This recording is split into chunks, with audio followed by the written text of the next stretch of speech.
Has this ever happened to you? You were going to check your important messages, but instead you end up scrolling through Instagram, Snapchat, and all social media and distracting apps. It's definitely happened to me many times. According to Statista, there are 4.7 billion active internet users. And I mean active. That is slightly over the half of the world population. As I was sitting in my living room writing this, I realized everyone was staring into their devices. Of course, it is amazing that the human civilization developed something so wonderful, like the access to the virtual world. But that doesn't mean we shouldn't stay grounded and be less connected to the real world, unless you want to become creatures like a machine with jaded feelings and emotions, which I truly doubt. Technology makes you behave clearly more stressful. 52% of technological consumers have reported that technology leads a huge role in their life. I remember when I was in 5th grade, I dreamed of bringing my laptop to school and use it almost the whole day. However, now, my attitude has been changing rapidly in an opposite direction. Perhaps the pandemic pushed it on too? Nowadays, when I see my device, I think, oh no, work again. My thought process has completely changed through the past few years. I'm glad that we still have some projects left where we can put away Word and PowerPoint and write an essay by hand or write on posters, because it is clearly not as stressful and makes you notice the little details from the surroundings, which you wouldn't have realized if we continued our online ways. Due to the corona lockdown, social media time increased by 66%, from 116 to 193 minutes per day. Today's youth is exposed to a wide range of electronic distractions, thus much influence from the childhood. According to an experiment from the University of Maryland, teenagers who explore the digital world alone in their rooms are under a significant stress factor, like social isolation. Germany is not an exception, and technology addiction is spread here too. Did you know that 2.6% of teens at the ages of 12 to 17 in Germany in 2018 were addicted to their technical devices?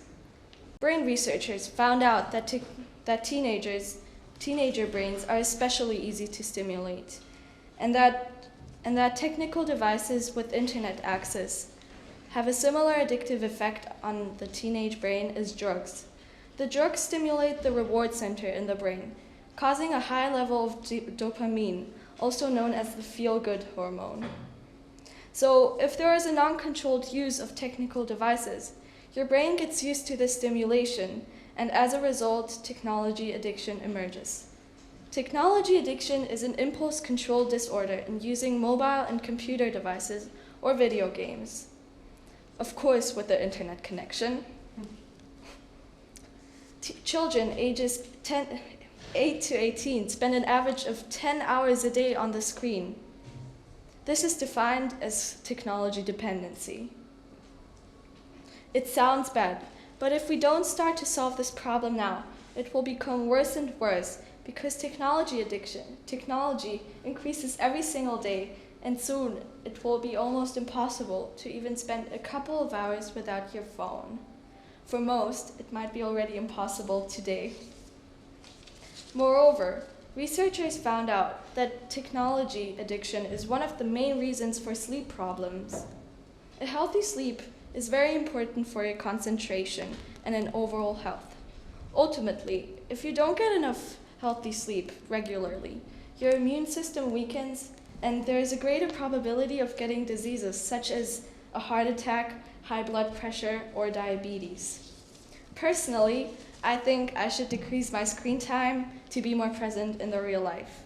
For example, to read more books, to meet up with more friends, to pursue lots of offline activities similar to those my parents did in their youth, like attending chess and literature clubs, sports clubs, singing and dancing courses. Now, admittedly, there is the pandemic. I understand that. However, there are still enough options to bond with your family, since they are more often home than before. So far, my longest screen time was 7 hours and 20 minutes. Of course, during homeschooling. I use my iPad and laptop not only to learn and look up things for school, but also for watching Netflix. Yeah. As you can see, we use technology nearly for everything, from school, work, to relaxation, and even socialization. While trying to socialize online, the opposite is the case. It indeed replaces the real-life me by cyber me, which then, as a result, unfortunately, leads to social isolation. However, you can prevent technology addiction by making clear steps for yourself, like limiting your social media time, by keeping your device out of sight. So if you're, for example, in your bedroom, then leave your technology in the living room. This will prevent you feeling attracted to it, but instead to learn about new distractions in your room, like reading or drawing. Yeah. Another thing you could try is setting outdoor activities over technology as a priority. So the thing you could do is going for a morning walk. This will start your day off a lot less stressful and will lead you to the right direction. These are only one of the many steps you could follow to reduce the technology consumption a little more. To conclude, I want to mention that technology has as many disadvantages as advantages, or even more disadvantages, which you should honestly consider. Too much use of technology may make you more stressed and addicted. Especially teens are susceptible to the negative effects of technology, despite the fact that they're sort of technology experts. So, technology has a similar addictive effect on our brains as drugs. If you use your device uncontrollably, it can even make you seriously sick, or due to, for example, the lack of sleep. My aim was to show the risks of overuse on technologies and how we should keep balance and eventually slow down the pace. Let it be us to keep the world in balance.